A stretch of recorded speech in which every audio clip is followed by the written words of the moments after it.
जैसे कि बच्चों की ना समर हॉलीडेज़ चल रही हैं, मतलब कि हमारा काम और भी ज़्यादा बढ़ा हुआ है।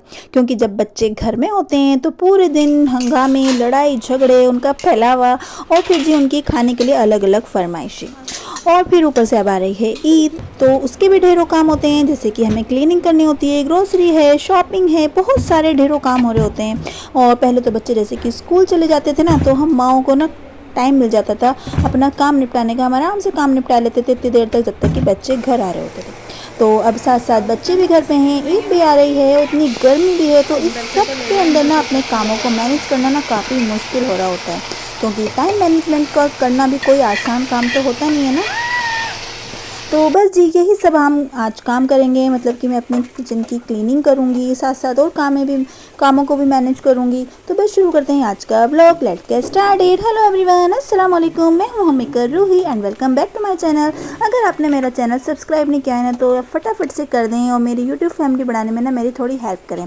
जैसे कि ना अभी मुझे अपनी किचन की क्लीनिंग करनी है, तो बस उससे पहले मुझे क्या करना है ना, बच्चों को ना अच्छे से पेट वेट भरा देना है, ताकि ना बीच बीच में ना तो वो परेशान हो ना मैं बीच में परेशान हूँ। तो इसलिए ना आज मैं नाश्ते में ना उन्हें थोड़ा भारी बना के दे रही हूँ। जैसे कि मैं आलू के पराठे बना रही हूँ, रोल वाले, बिल्कुल पतले वाले कागजी पराठे होते हैं ना, बिल्कुल पतले पतले से रोल वाले, बिल्कुल डोसा टाइप। इतने मज़ेदार क्रंची से ये पराठे बन रहे होते हैं ना कि बस ना दिल आ जाना होता है इसके ऊपर। तो बस ये देखिए, मेरे पास ना रात को का डोसा जो था ना, डोसे की जो फीलिंग थी वो बची हुई थी। रात मैंने डोसे बनाए थे तो उसकी जो फीलिंग थी ना, आलू वो बचा हुआ था। तो बस उसी के मैंने पराठे बना लिए हैं यहाँ नाश्ते में। तो देखिए बिल्कुल पतले पतले से हो जाते हैं ये। एक के अंदर से देखा आपने मैंने कैसे इसकी दोनों की ना लेयर अलग अलग कर दी, और बिल्कुल आपको देखने में लग रहे होंगे कि कितने क्रंची से सिके हुए हैं ये। और जी ये डोसे से भी ना ज़्यादा मज़ेदार लग रहे होते हैं इस तरीके के पराठे, और खाने में भी ना बड़े ईजी से रहते हैं। चाय के साथ बड़े मज़े के लग रहे होते हैं, अचार के साथ, चटनी के साथ, सभी चीज़ों के साथ ना बड़े मज़ेदार से पराठे लग रहे होते हैं। और बच्चे ना इन्हें इस तरीके से खा भी इजीली रहते हैं। जैसे कि ये जब रोल हुए होते हैं ना, तो इसमें से कुछ गिरने गिराने का कुछ डर नहीं रहता है।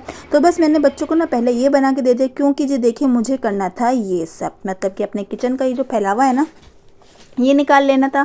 जैसे कि सभी के घरों में होता है ना एक बड़ा सा टोकरा जिसके अंदर बर्तन भरे रखे रहते हैं, जो ज़्यादा यूज़ में नहीं आ रहे होते हैं। तो बस ये भी ना मेरे वही बर्तन हैं जो मेरे ना ज़्यादा यूज़ में नहीं आ रहे होते हैं, लेकिन फिर भी जो भी है ना, सफाई तो करनी होती है ना, चाहे वो यूज़ में आ रहे हो हमारे या फिर ना आ रहे होते। जैसे कि स्टील के बर्तन हैं सभी, जो मेरे एक बड़े से टोकरे में ना भर के रखे रहते थे नीचे, जो बस कभी कभी यूज़ में आ जाते हैं, वरना ज़्यादातर तो नहीं ये रखे रहते हैं। लेकिन रखे रखे भी ना चीज़ें गंदी तो हो ही रही होती हैं, उन्हें भी साफ़ सुथरा तो करना ही काम है ही हमारा। तो बस इन सब चीज़ों को ना मैंने आज निकाल लिया था कि जो जो चीज़ें यूज़ में आनी है बस मैं उन्हें रखूँगी, बाकी चीज़ें मैं यहाँ से हटा दूँगी, ताकि किचन में भी ना थोड़ी सी जगह भी बन जाए, और जी बार बार करना ये झगड़ा भी ना रहे उन्हें साफ़ करने का। ये देखिए जी, ये है वो टोकरा जिसके अंदर ना भर के इस तरीके के बर्तन अक्सर रखे रहते हैं हमारे किचन में, जो यूज़ में नहीं आ रहे होते हैं ज़्यादा, बस कभी कभी यूज़ में आ जाते हैं। लेकिन अच्छा, कभी यूज़ में आए या डेली यूज़ में आए, लेकिन काम के तो होते ही है ना, उन्हें फेंक भी तो नहीं सकते हैं ना। कभी कभी तो इतने बर्तनों की ज़रूरत पड़ी होती है, जैसे जब कोई आ जाता है तो ऐसा लगता है जैसे कि बर्तनों की कमी हो जानी होती है। तो बस मैं इसके अंदर ना इस तरीके के बर्तन रख देती हूँ जो कम यूज़ में आ रहे होते हैं, लेकिन उनकी सफाई भी करनी तो ज़रूरी है। तो बस वही चल रही है यहाँ पर। अच्छा जी, जैसे कि ईद की तैयारियाँ चल रही हैं, ईद की क्लीनिंग वगैरह चल रही है, और इतनी गर्मी में फिर बच्चे भी घर में होते हैं माशाल्लाह से, है ना, उनके भी काम होते हैं, तो ना ज़रा टाइम को मैनेज करना काफ़ी मुश्किल हो रहा होता है। अच्छा जी, जो माएँ होती हैं पहले तो बड़े आराम से काम निपटा लिया करती थी, जैसे स्कूल वगैरह बच्चे चले गए, लेकिन अब सब कुछ एक ही टाइम में मैनेज करना, उसी टाइम पे नाश्ता बनाना, फिर जी नाश्ता बनाते बनाते लंच का टाइम हो जाना, और उसी बीच अपने और काम भी करना, ईद की क्लीनिंग वगैरह करना, या फिर हमें शॉपिंग के लिए जाना। तो बस हमें धीरे धीरे से ना अपने कामों को निपटाना है। जैसे कि अभी तो ईद के इतने दिन हैं कि अगर हम एक एक काम को भी ना अपने निपटा के चलेंगे ना, तो हमारे ईद तक सब काम हो जाने, और हमारे ऊपर ना ज़्यादा जोर भी नहीं पड़ना है।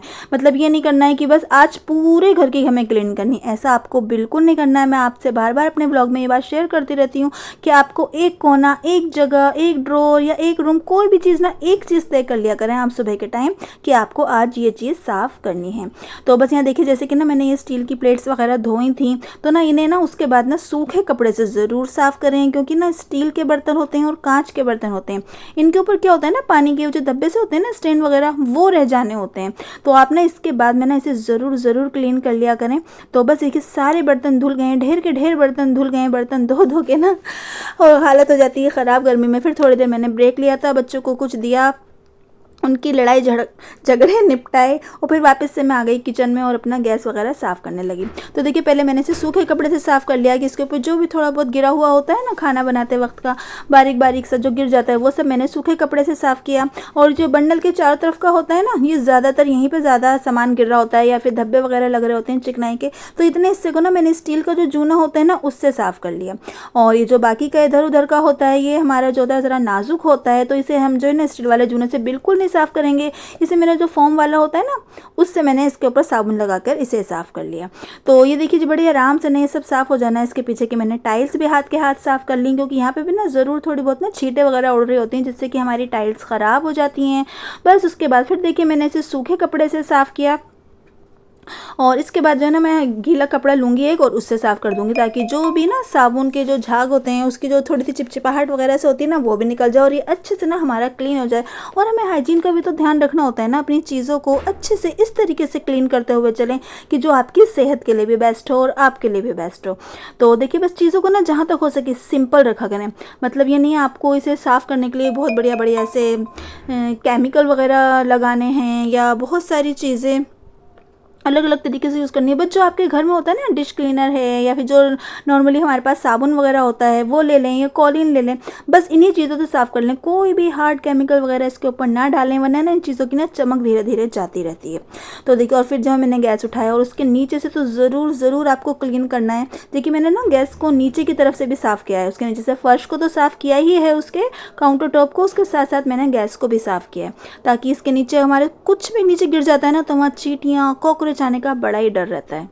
और ये देखिए आपको इसकी चमक साफ नज़र आ ही रही होगी कि किस तरीके से ना ये चमक रहा है। तो जितना हम चीज़ों को सिंपल और इजी रखेंगे ना उतना ही हमारे लिए बेहतर होगा। और ये देखिए बस मैंने सभी चीज़ें अपनी जगहों पे लगा दी हैं। शाम को मुझे बनाना है राजमा, तो मैंने उसे भी भिगो के रख दिया है। पूरा किचन काउंटर टॉप वगैरह सब चीज़ें ना मैंने साफ़ कर ली हैं। जैसे कि आप देख ही रहे हैं कि ज़्यादा बड़ा किचन तो है नहीं ये, तो बस ये देखिए सब जगहें मैंने अच्छे से यहाँ से कर ली हैं क्लीन। तो बस मैं किचन से हो गई थी फारिग।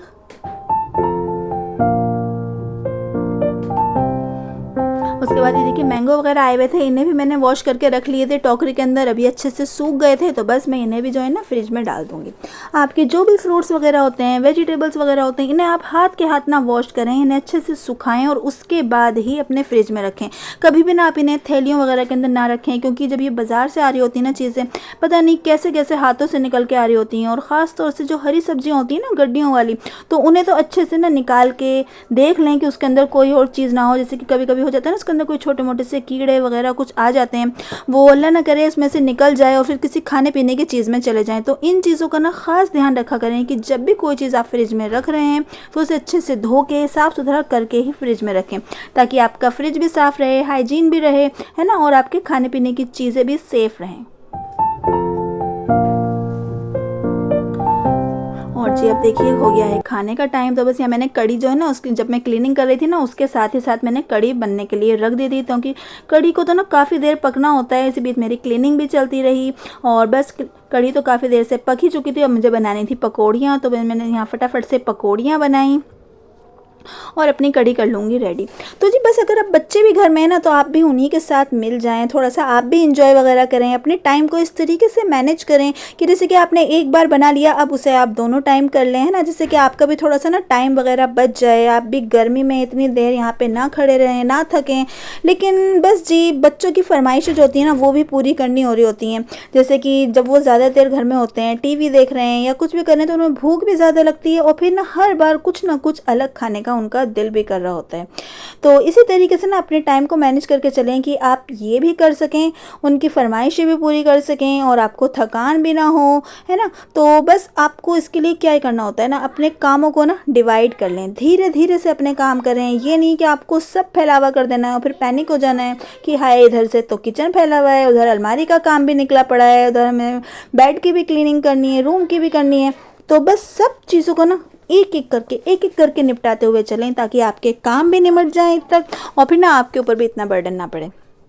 और बस यहाँ देखिए मैंने ना यहाँ पर अपनी कड़ी में बघार लगा लिया। और बस जी बघार लगाते के साथ ही ना कड़ी में तो जो रौनक आ जाती है ना, वो माशाल्लाह माशाल्लाह से इतनी बढ़िया लगने लग जाती है ना, कड़ी देखते ही बस दिल चाह रहा होता है फटाफट से ना इसे खा लिया जाए। कड़ी और चावल का तो साथ है ही जैसे। और फिर देखिए जब हम कड़ी को बघार देते हैं तो देखने में तो ये मज़ेदार हो ही जाती है, और जिसके अंदर से खुशबू आ रही होती है ना, बड़ी लाजवाब सी खुशबू आ रही होती है। और गर्मियों में तो एकदम बेस्ट है ये खाना, बहुत ही मज़ेदार लग रहा होता है सभी को, बच्चे भी खुश होकर खा लेते हैं और जी बड़े भी खुश होकर खा लेते हैं। तो जी हमारी जो टिप्स है ना वो यही है कि हमें अपने काम को मैनेज करना है, धीरे धीरे से डिवाइड करना है, एक साथ सब कामों को फैलाना नहीं है। जैसे कि आज मैंने अपनी किचन की क्लीनिंग कर ली, मैंने इससे पहले आपको ग्रोसरी दिखलाई थी, है ना, उसे अरेंज कर लिया था। फिर एक दिन जो है मैं अपने रूम की क्लीनिंग कर लूँगी, एक दिन मैं अपने विंडोज़ वगैरह साफ़ कर लूँगी। तो बस जो सुबह का टाइम होता है ना उससे अपना प्रोडक्टिव बनाइए, मतलब कि सुबह के टाइम ज़्यादा से ज़्यादा काम कीजिए, क्योंकि मौसम भी सुबह के टाइम थोड़ा बेहतर होता है और फिर टाइम भी सुबह के टाइम ही ज़्यादा हमारा जो है मैनेज हो पा रहा होता है। तो और जी देखिए कड़ी के साथ मैंने बनाई थी यहाँ पर कचूमर सैलेड। ये सैलेड इतनी मज़ेदार लग रही होती है ना, चाहे तो आप इसे बस ऐसे रूखा ही खा लें स्पून वगैरह से। इसके अंदर डाली है मैंने ककड़ी, खीरा, टमाटर और प्याज में डाल दिया है थोड़ा सा चाट मसाला, काली मिर्च का पाउडर, नमक, और ये डाल देंगे वाइट सिरका। इसे डालने से ना इसका टेस्ट इतना मज़ेदार सा हो जाना होता है ना, और फिर ये नीचे की तरफ में थोड़ी सी सूपी सूपी सी भी हो जाती है, खट्टी खट्टी सी। इसका जो पानी होता है ना बड़ा ही मज़ेदार लग रहा होता है। और देखिए सिरका जब हम इसके अंदर डाल देते हैं ना तो इसका टेस्ट इतना अमेजिंग सा हो जाता है ना, इतना मज़ेदार कि आप इसे बना के ज़रूर देखिएगा। और ये जो सैलेड है ना ख़ास तौर से चावलों के साथ, मतलब दाल चावल के साथ, कढ़ी चावल के साथ या पराठे वगैरह के साथ बहुत बहुत मज़ेदार लग रही होती है। तो बस अब आपको क्या करना है, आपको करना ये है कि ना मेरे चैनल को सब्सक्राइब करना है, और इतनी मेहनत से बनी वीडियो को, क्लीनिंग को देखने के बाद ना आपको उसे लाइक करना है, शेयर करना है, और कमेंट तो मुझे ज़रूर करना है। तो बस जी चलिए चलती हूँ, दुआओं में याद रखिएगा, मैं फिर मिलूँगी। ओके बाय, अल्लाह हाफिज़।